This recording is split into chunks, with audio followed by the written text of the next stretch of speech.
And I was just sitting over there looking at my new book I got from Amazon. And this is what you're going to find in the schools over here now. Gender queer, homosexuality taught in our schools. Diamond, you got rid of these in some of the libraries, right? Diamond got rid of them. In fact, Diamond, you're up next. Come on up. 42. I set you up. You did it. And if you want to see this book, it's right on that table. Come on over and look. Aloha, my kako. Aloha. Well, thank you all for being here. You know, I believe that at such a time as this, it's time for God-fearing, righteous men and women to rise up and run for office. What we're seeing happening right now around the country, around the world, but especially here in Hawaii, is quite alarming. About 5 months ago, I was messaged on Facebook by a parent at the Waianae Public High School. It said that my kid went to school and checked out that book, Gender Queer, from the public school library. And she actually went through the book and took photos of it, and there was, look at it, it's basically cartoon pornography. It shows genitals, it shows all sorts of obscene material. Now, this was available to kids as young as 6 years old here in Hawaii.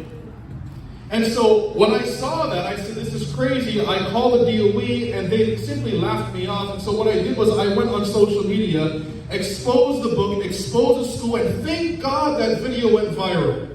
Because hundreds of parents across Hawaii made phone calls. Bob and I, we actually brought this to light at the Capitol. He held a press conference. And guess what? Because parents made phone calls, that book has been pulled from public schools across our state. But that goes to show that when we the people rise up and use our rightful position, change can occur here in Hawaii.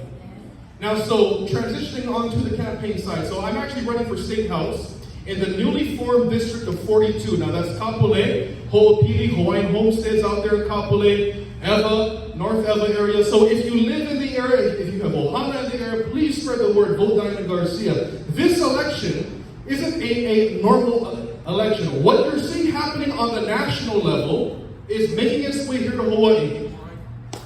The actions taken by the Biden team, by the Democrats in Congress, and even those Democrats here in Hawaii is affecting the future of our people. You know, last year, in just 1 year, in 2021, 12,000 local families left Hawaii because they couldn't afford to live here.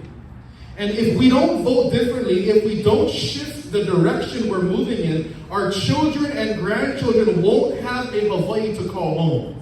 And so this election is so crucial. We have to win this seat. And I'm so inspired to see lots of locals across our state rising up because they are sick and tired. I was raised on the Waianae Coast. My dad was a drug dealer growing up. My mom would rob houses, was raised in public housing programs on food stamps and welfare. I know that life. Now what happened was this. At 12 years old, I found God, changed my life, knocked on doors for 6 years, paid my way through Hawaiian Mission Academy, then to Bible College on the East Coast, came back and pastored for 2 years, ran for office recently, but this year, we have to win this election. We have to win. Our state is in desperate need of new leadership, and I want to thank all of you for being here today because you're here because you want to see change in Hawaii. And it's up to all of you to make that change happen. So don't stop, don't get lazy until election day. Every day that goes by, we need to secure more votes to move Hawaii in a righteous direction. I'm going to end on this. Our state's motto, Ua mau ke eo o ka aina I ka pono o Hawaii. The life of this land is perpetuated in what? Righteousness. And if we continue to move in a state of unrighteousness, there will be no more life in our land. I don't know about you, but I want to see life in Hawaii. What do you say, amen? So God bless all of you. Thank you. Mahalo.